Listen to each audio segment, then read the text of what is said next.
So you've got your first draft of your story down on paper and you're feeling pretty proud of yourself. Now how do you go about refining that text to make your story the best it can possibly be? Hello people, I hope you're all keeping well. My name's Ben Andrews. I am the debut author of upcoming series of children's picture books, Better Places, set for release later this year to help children think about how places can be made better for disabled people. This is my inspiration to publication series where I'm sharing my journey of taking my inspiration for Better Places and working towards publication, which is the stage I'm at now, shout out to Tiny Tree, in hopes it will help others to do so. In my last video I shared how I got my story started, and in this video I wanted to share a bit about once you've got your story started, how do you go about refining your text. So with that being said, let's get into it. Now getting your first draft down on paper is a big accomplishment, but the hard work really does start now in terms of refining your text. And when it comes to refining your text, the first place you should always look is you.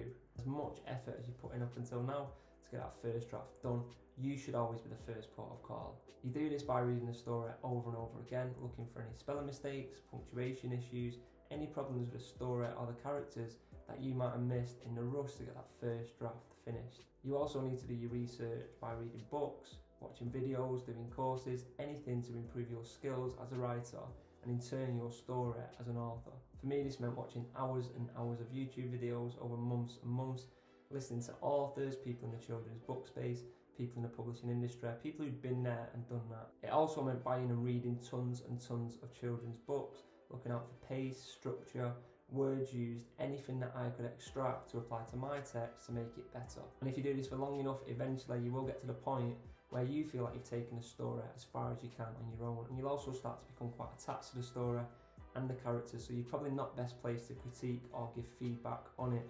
And at this point I would advise looking to bring in some outside perspective.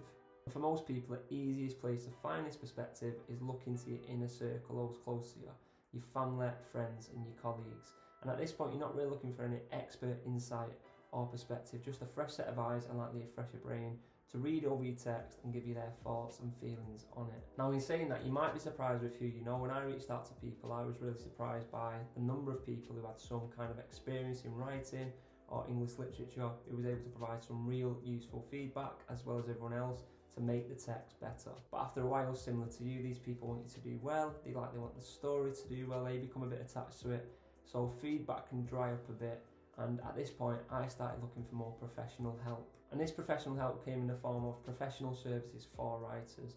In my particular instance it was looking for an editor, and the way I did this was I went onto a website called Reader, which is sort of like a bit of a matchmaking website for writers and the services that they need, and I started looking for an editor.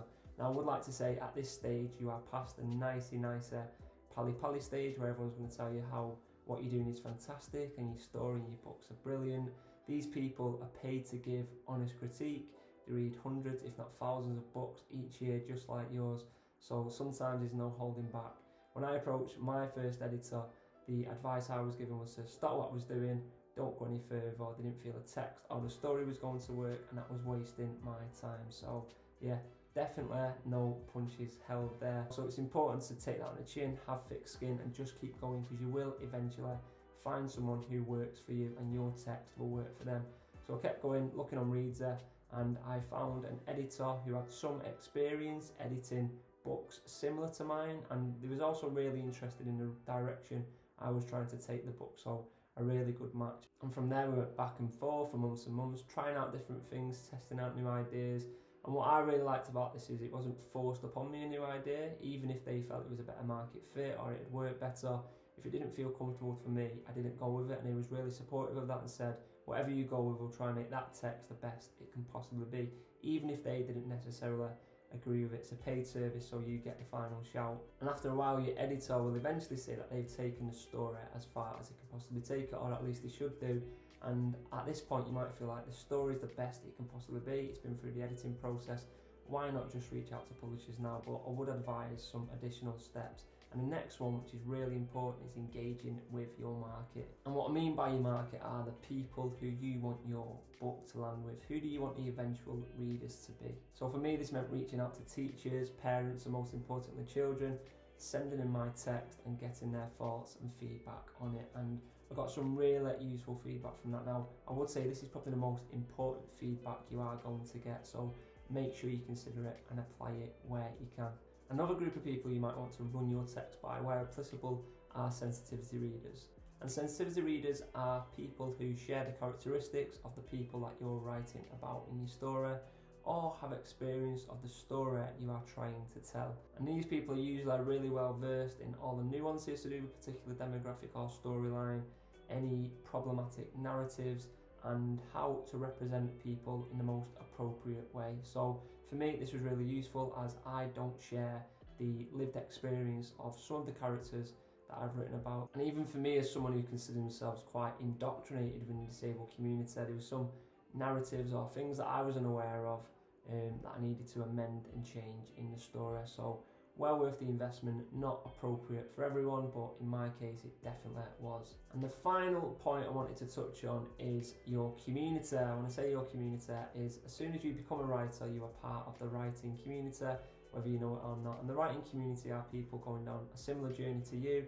They might have just started writing, they might have got out books themselves, but it's a really useful space where you can get that support, that helpful critique, and just be alongside people who are sharing a really similar experience to yourself. Writing can be quite a lonely place at times, so that network was really needed and appreciated for me. I signed up to Scuba, the Society for Children's Book Writers and Illustrators, met some really good people through it, and we're there as, when and if needed, just to give each other that bit of support, share learning, and help each other with anything we can. So really good group of people. And if you work through all of those stages, your text should now be pretty good. Now, as with everything, that's just my process. You can do those stages in different orders. You might also be able to skip some if you are a really good writer and you're going direct to publisher without going through all of that. Then they might have editors in-house, so you can skip that stage. You might also be able to link in and pay for sensitivity readers to make sure whatever you're writing is appropriate, so you can skip that stage too. But for me, not having much experience with writing, I wanted to make sure the text was the best it could possibly be before approaching a publisher to give it the best possible chance. And I'm going to touch on how I went about doing that in my next video, so if that would be of interest, please do stick with me.